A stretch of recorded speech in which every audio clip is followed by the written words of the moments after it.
오셨습니다. 어서 오십시오. 안녕하세요. 네. 지금 이 시각 국회 본회의가 열리고 있는데 지금 이른바 양진호법, 직장 내 괴롭힘 방지법, 그건 일단 여야가 합의를 이룬 상태잖아요. 그죠? 네, 맞습니다. 합의가 되어 있으니까 본회의가 그냥 순조롭게 진행되면 자동 통과가 되겠죠? 네, 순조롭게 통과가 될 것으로 보여요. 그렇죠. 네. 이것의 의미가 상당히 큰 거죠. 굉장히 크죠. 왜냐하면 직장 내 괴롭힘이라는 개념이 이제 법에 들어온 것 그렇죠. 자체가 큰 의미고요. 네. 네. 그다음에 피해자 보호가 이제 드디어 할 수 있다는 점에서 굉장히 의미가 있을 것으로 보입니다. 조금 아쉽고 미진한 점은 있지만. 있죠. 네. 어떤 부분이 있냐면 이제 그 직접적인 가해자에 대한 처벌 조항이 들어가지 않았고요. 그다음에 이 직장 내 괴롭힘을 예방하는 그 교육에 대한 의무화 규정이 빠져서 그 부분은 좀 아쉬운 부분이긴 합니다. 하지만 네. 사업주는 직장 내 괴롭힘이 발생했을 때 네. 피해자와 가해자를 분리시켜야 되고 네. 뭐 어떤 조사를 해야 되고 뭐 그런 걸 안 하면 사업주가 처벌받고 네. 뭐 이런 거 일단 된 거잖아요. 맞아요. 네. 들어갔습니다. 아무튼 이게 다 이 직장갑질 119의 활약 덕분이라고 말해도 되는 거 아닙니까? 좀 과하지만 어쨌든 그 갑질당하는 우리 제보자분들이 저희를 찾아주셔서 제보해 주시면서 국민들의 여론을 얻지 않았나 이렇게 생각하고 있습니다. 네. 한편에 방금 제가 이제 두 분 수고하셨다는 의미로 직장갑질 119 활약 덕분이라고 했지만 솔직히 제 속마음에서는요. 뭐 양진호니 뭐 조현아니 뭐 이런 사람들 덕분에 이 법이 만들어진 거 아닌가. 참 그런 건 서글픈 생각을 지울 수가 없습니다. 네. 자, 오늘 본격적으로 어떤 갑질 사례를 소개해 주시겠어요? 예, 오늘은 21세기 한국에도 산호비가 있다. 이런 제목을 붙여봤는데요. 예. 일명 노예갑질이라고 최근에 들어온 제보를 중심으로 좀 소개를 시켜드리려고 부하 합니다. 직원들을 노예처럼 산호비처럼 부린다 그거죠? 네, 맞습니다. 직장갑질 119에서 2018년 하반기에 들어온 제보가 1,403건인데요. 이 중에서 특히 황당한 갑질 50개 사례를 선정해서 저희가 지난 주말에 발표를 했었거든요. 황당갑질. 네, 예. 맞습니다. 그중에 11개 사례에 대한 유형이 바로 노예갑질이었습니다. 네. 간단히 말해서 이 해당 근로자를 마치 노예 부리듯이 사용자와 그 상사의 사적인 업무를 수행하도록 네, 부리는 그런 유형의 갑질입니다. 사적인 업무. 예를 들어서 어떤 걸 시킨다는 거예요? 이제 예를 들어서 하나의 사례를 소개해 드리면요. 네. 사회 초년생 분이셨는데 이제 입사한 지 얼마 안 되셔서 이제 모든 일을 열심히 하시는 분이었던 거죠. 근데 온갖 사적인 업무를 다 시키기 시작을 하는 겁니다. 예를 들어서 상사의 우선 어깨를 안마하는 것부터 시작해서 어깨 주물러라. 네. 그다음에 흰머리 뽑기. 흰머리 뽑아라. 네. 그다음에 아침마다 상사의 옥수수 껍질을 까주고 고구마를 구워줘야 되고, 네. 근데 심지어 이분이 이제 고구마를 잘 안 뒤집었더니 그걸로 엄청나게 화를 냈다고 합니다. 네. 그리고 라면도 끓여주고 이런 먹을거리 수발을 도맡아서 했었는데요. 근데 문제는 여기서 상사가 먹다가 남긴 음식을 본인이 다 먹어야 했다는 점입니다. 아이고. 네. 이게 그 대규모 사업장은 아닌가 봐요. 조그만 사업장이니까 이런 일들이 벌어진 거 아닐까요? 네, 저희 보니까 작은 회사였는데요. 이분이 이런 말씀을 저희한테 남겨주셨어요. 처음 입사한 것이었고 사회생활인 줄 알고 다 했다. 점점 자존감이 낮아지는 제 자신이 하찮아지기 시작했고 정말 많이 힘들었어요. 이렇게 이제 보내주셨는데요. 첫 직장이다 보니 남들 다 그러는 줄 알고. 네, 그런 거죠. 근데 이제 이분이 도저히 이제 참지 못하고 회사를 그만두면서 사장에게 이거 정말 부당한 거 아니냐 이렇게 얘기했더니 그 사장님이 이러셨다 그래요. 네가 다 원해서 한 거 아니냐? 내가 시킨 거 아니고 네가 원해서 한 거다. 예. 그리고 그런 정도도 못해서 사회생활 어떻게 하겠냐? 네가 사회생활 못해서 나가는 거고 어디 회사에 취업도 못한다. 이런 얘기를 들으시면서 굉장히 많이 속상해하셨습니다. 또 어떤 사례가 있습니까? 이런 사적인 업무뿐만이 아니고 하다 보면은 불법적인 일로 가는 경우도 있거든요. 불법? 네. 어떤 센터에서 이제 근무를 하셨던 분인데 센터장의 지인이 지방선거에 출마를 하게 된 거예요. 예. 근데 이제 그 센터장 입장에서는 이 지인이 선거에서 당선이 되어야 되니까 이 사람이 당선이 되어야 우리 센터에도 좋다라는 이유로 센터 직원들을 강제로 선거운동에 참여를 시킨 겁니다. 그래요? 네. 근데 이 경우는 선거법 위반이거든요. 네. 그렇죠. 85조 위반으로 3년 이하의 징역, 600만 원 이하의 벌금이 부과된다고 하는데요. 네. 근데 이런 또 불법적인 일이기 때문에 센터장이 직원들에게 입마금 하고 네, 내가 시켰다고 얘기는 하지 말고 약간 이런 식으로 입막음을 하고 선거운동을 심지어 휴가를 쓰고 나가라고 얘기를 했다고 합니다. 네. 예. 네, 결국 낙선을 하긴 했는데요. 그럼에도 불구하고 이분들이 받은 피해에 대해서는 네, 조치가 필요하다고 생각이 됩니다. 뭐 명백한 선거법 위반인데 이건 처벌 대상 아니겠습니까? 그렇죠. 처벌 대상이고요. 네. 참 이게 산호비, 노예 갑질 이런 일들이 끊이지 않는 이유는 어디 있다고 생각하세요? 근데 사실 이런 부분은 노동인권 감수성의 문제인 것 같습니다. 네. 노동인권 감수성. 네, 노동자들의 인권에 대해서 얼마나 민감하게 생각하고 존중을 하느냐에 대한 문제인데요. 근데 원래 근로자들은 계약에 따라서 자신의 노동력을 제공을 하지만 그거에 대해서 함부로 대할 권리가 사용자에게 있지는 않거든요. 네. 네. 근데 마치 조선시대의 양반과 하인처럼 내가 저 사람을 함부로 대해도 된다라는 생각을 가지고 있는 경우가 있어서 문제가 되는 것 같습니다. 예, 네. 예. 네. 그런 걸 이제 또 잘 보여주는 사례를 하나 더 소개를 해드리자면 가평에 있는 HS 빌 리조트라는 곳인데요. 네. 네. 여기서 부장으로 일하셨던 분입니다. 이분은 이제 사회초년생도 아니고 부장급이셨거든요. 부장. 네. 그런데도 이제 매일에 스스로 자신은 염전 노예처럼 일을 하고 있다라고 얘기를 하셨어요. 네. 내용을 보니까 5월 말에 입사를 하셨는데 7월 초까지 40일 동안 하루도 못 쉬고 리조트에서 근무를 하셨다고 해요. 휴일도 네. 없이. 네. 심지어 새벽까지 야근을 해도 다음날 이른 아침에 다시 출근을 해야 되는 예. 그런 상태로 40일 동안 네, 이 근무를 연속으로 하셨다고 합니다. 어떤 일들을 그렇게 한다는 거예요? 아니, 이분이 이제 영업관리직이거든요. 근데 이제 온갖 그 리조트의 잡일을 다 시켰는데요. 제가 통화를 했어요. 근데 이분이 더 속상한 건 뭐냐면 회장 3호. 즉 회장님만 일을 시키는 게 아니고 리조트 안에 어떤 직책도 없는 회장 사모님이 떡볶이 심부름을 시키고 떡볶이 사와라. 예, 그리고 나를 어디 데려다 줘라. 이래서 운전 심부름을 시키고요. 예. 그리고 따님이 비 오는 날 전화해서 우산 갖다 줘라. 이런 일을 시켰는데요. 재밌는 건 아까 제가 말씀드린 영업관리 팀의 그 팀원들 방에요. 다른 방이 하나 카톡방이 있는데요. 네. 카카오톡 방에 사모님하고 따님이 들어가 있더라고요. 그래요? 예, 그래서 그 방에서 뭐 본인들은 전혀 업무에 지위도 없는 사람들인데 예. 업무도 지시하고 잡일도 시키고 이제 이랬는데요.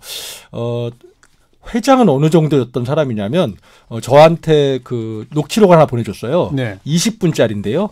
20분 동안 쉴 수 없이 욕을 합니다. 제가 오늘 틀자고 했는데 청취자분들이 너무 힘드실 것 같아서 오늘 뭐 안 틀기로는 했는데 이 욕이 정말 뭐 상상을 초월하는 욕인데 욕을 20분 동안 계속합니다. 전화 통화를 녹취한 거거든요. 이분은 그냥 뭐 입을 그냥 욕의 걸레처럼 달고 사는 사람인데, 그러니까 예. 회장님도 그렇게 엄청난 갑질을 하고 가족들이 예. 다 이제 갑질을 한 거고요. 이분이 돈이 엄청나게 많다 그래요. 우리 제보자분께서는 뭐 1조 원이 넘는 돈이 있어서 세상 두려워하는 게 없고 뭐 관공서도 친해서 뭐 불법도 막 저지른다 이렇게 얘기하시는데 진짜 노예나 신하 부리듯이 참. 이렇게 한 겁니다. 네. 그동안 우리가 이 직장 갑질, 갑질 타파 방송하면서 어떤 주제를 다루든지 간에 폭언, 욕설, 인격 모독 이런 건 빠지지 않고 등장했잖아요. 네. 참 전반적으로 일하는 사람을 존중하지 않는 문화 이거 아니겠어요? 네, 맞아요. 우선 사람이라면 당연히 다른 사람들의 인권을 존중해야 되는 부분인데, 그리고 특히 사용자의 경우에는 직원을 대할 때 그 직원의 인권을 존중하고 지켜줘야 되잖아요. 네. 네, 그럼에도 불구하고 오히려 자기가 갑질을 해서 그 인권을 침해하고, 네, 그다음에 서비스업의 경우에는 손님이, 네, 고객이 직원의 인권을 침해할 때도 지켜주지 않고 보호해주지 않는 이러한 행태들이 굉장히 많습니다. 네. 이런 제보가 또 하나 들어와 있는데 이게 경남에 있는 주유소에서 벌어진 일인데요. 예. 제보자가 이제 기름을 넣으러 왔어요. 근데 우리 아르바이트 하시는 분이 주유구를 이렇게 꽉 못 닫았나 봐요. 그랬더니 그걸 보고 이제 쌍욕을 막 하기 시작했는데 심지어 먹고 있던 아이스크림을 얼굴에 집어던지고 손으로 얼굴을 때려 따기를 때리는 일까지 벌어졌습니다. 주유소 고객이 예. 근데 알고 봤더니 그 고객이 단골 손님이었고 그 지역이 유지였던 거죠. 작은 건설회사 사장이었다 그래요. 예. 그랬는데 사장님이 그걸 보고 있었던 거죠. 주유소 사장님, 소장이 다. 예. 근데 신고도 못하게 하고 심지어 아무 보상받지 말고 합의해라. 이렇게 해서 이분이 저희들에게 신고를 한 일이 아니 있었습니다. 그래서 왜 감정노동자 보호법인가 이런 거 통과되지 않았었어요? 네, 올해 10월에 통과가 됐고요. 예. 이제 근로자가 고객으로부터 괴롭힘을 당했는데 그 근로자가 고소나 고발, 손해배상 청구를 원하는 경우에는 사업주가 그 과정을 지원을 해야 됩니다. 그렇죠. 네, 그리고 치료나 상담도 지원을 해야 되고요. 예. 만약에 하지 않으면 1,000만 원 이하의 과태료도 부과되는 그 규정이 있는데요. 네. 그런데도 불구하고 이제 최근에 이제 기억을 하실 텐데 뭐 패스트푸드점에서 이제 직원한테 질문한 거 잘못 나왔다고 던진 사건이 있었잖아요. 네, 그 동영상 다들 봤죠. 네. 아주 세게 던졌잖아요. 네, 맞아요. 근데 그것도 법 시행 이후에 일어난 일이거든요. 예, 네. 예. 그래서 이런 법이 시행됐음에도 불구하고 여전히 이런 문제가 발생을 하고 있습니다. 방금 소개한 그 주유소 같은 경우는 그렇게 아이스크림으로 얻어맞고 손으로 얻어맞은 그 직원이 나 저 사람 고발해야 되겠습니다라고 하면 주유소 사장이 도와줘야 한다는 건데 그렇죠. 도와주지 않으면 1,000만 원 이하 과태료에 처한다는 거 하잖아요. 네, 맞습니다. 그럼 그렇게 해야 되는데 거기까지도 못 가는 겁니까? 법은 멀고 주먹은 가까운 현실인 것 같습니다. 네. 사실 뭐 임금체불 돈을 떼었다 그러면 저희가 정확하게 일한 시간만 있으면 돈 받아내는 게 그렇게 어려운 일은 아니거든요. 법률적으로. 예. 근데 이제 이게 지위를 이용해서 괴롭히는 것. 이건 정말 사실 법이 통과되더라도 이게 해결하는 게 왜냐하면 내가 혹시라도 해고될지 각오를 하고 신고를 해야 되는 일이잖아요. 예. 이런 어려움이 하나 있고요. 특히 이제 외국에는 없는데 왜 이렇게 한국에서 갑질이 심한가에 대해서 뭐 한국 특유의 군대 문화나 뭐 장유유서 문화, 반말, 뭐 꼰대 문화 이런 게 이제 뒤섞여 있는 게 아닌가 싶은데요. 제가 청취자분께 질문 하나 드리면 뭐 예를 들면 나이가 어린 직장 후배에게 반말을 할 수 있다. 이거 당연히 할 수 있지. 이렇게 생각하시는 분도 계시고요. 지금 어느 시대인데 존댓말 해야지. 이런 분도 있을 수 있잖아요. 네, 또 뭐 직장의 단합을 위해서라면 원하지 않아도 회식을 가야 돼. 당연히 가야지. 이런 분도 계시고요. 예. 아니 그건 뭐 억지로 가야 되는 건 아니잖아. 이런데 사실은 반말하는 이 문화나 그다음에 회식에 강제로 동원하는 데서 굉장히 많은 갑질이 벌어지거든요. 네. 저는 이런 문제, 즉 인권 감수성처럼 갑질 감수성에 대한 우리들의 어떤 감수성을 높이는 게 중요하고 직장갑질 119는 내년에는 감수성 지수를 한번 만들어 보려고 준비하고 있습니다. 직장 갑질 감수성 지수? 네, 그렇습니다. 지금 방금 청취자분들한테 한 질문처럼 몇 가지 질문에 내가 답하다 보면 직장 갑질 감수성 나는 몇 점인지 이게 나오는 거예요? 네, 그렇습니다. 참. 그런데 그런 일하는 사람을 존중해주는 문화, 뭐 감수성의 변화, 뭐 이런 거야말로 참 어려운 거잖아요. 시간도 오래 걸리고. 네, 맞습니다. 당장 지금 이런 일들을 당하고 있는 분들한테 좀 도움을 드릴 수 있는 구제할 수 있는 방안은 없어요?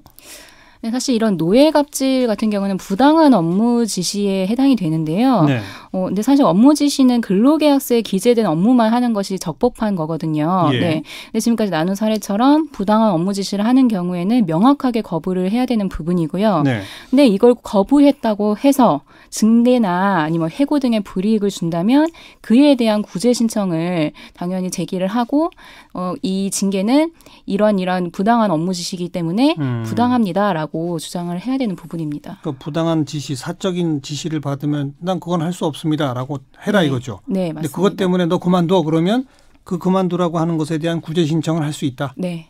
아니 그 부당한 지시를 하는 것 자체를 처벌할 수 있는 방법은 없어요? 공무원들은 있습니다.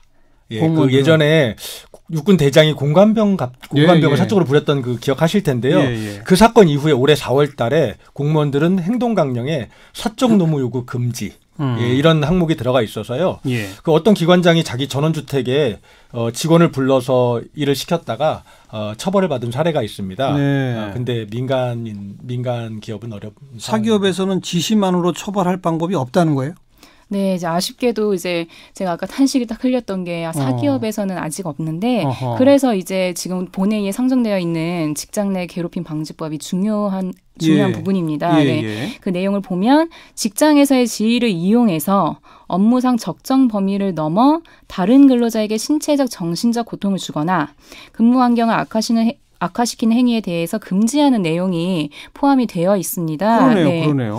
그래서 이 조항 위반에 해당될 수 있기 때문에 이 법이 통과가 되면 앞으로 이런 노예 갑질에 대해서 신고를 하고 시정되는 사례들이 생겨날 것으로 보입니다. 업무상 적정 범위를 넘어서 지위를 이용해서 다른 근로자에게 신체 정신적 고통을 주는 그런 거죠. 네. 안 맞으면 해봐 이런 거는 고통을 주는 거잖아요. 그렇죠. 이건 이제 고발하면 되는 거네요. 예. 아무튼 오늘 본회의에 꼭 이거 통과돼야 됩니다. 이런 회사들에는 노동조합도 사실 없죠. 대부분. 네, 아무래도 없는 경우가 많고요. 네, 네. 네. 그래서 그 직장 갑질을 타파하려면 이제 개인 차원에서 뭐 녹음을 한다든지 메시지를 저장해 놓는다든지 등의 증거 확보도 중요하지만 결국 가장 중요한 거는 서로 뭉치는 거거든요. 맞아요. 네. 오프라인이든 온라인이든 간에 이제 노동자들이 모여서 함께 대응할 수 있는 방안을 마련하는 것이 네, 중요합니다. 모여야죠. 네. 저희가 오늘 이제 다음 주면 마지막 그 시즌2 마지막 시간인데요. 시즌2의 마지막 회. 예.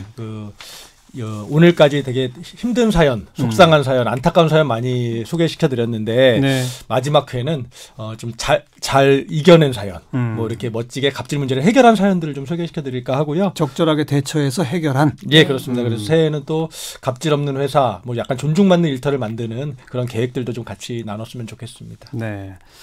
오늘은 일명 노예 갑질로 불리는 문제 좀 중점적으로 살펴봤고요. 이 갑질에 대한 감수성, 우리의 어떤 직장의 문화 이런 게 문제다. 어찌 보면 우리가 이제 자본주의적 경험이 그리 길지 않기 때문에 과거 그 전근대적 사회 문화가 여전히 좀 남아 있는 그런 것까지도 영향을 미친다고 보는데요. 하루빨리 바뀌어야죠. 이 대목은. 네. 네, 직장갑질 1기구의 박점규 운영위원 그리고 조은혜 노무사 오늘도 수고하셨습니다. 고맙습니다. 고맙습니다.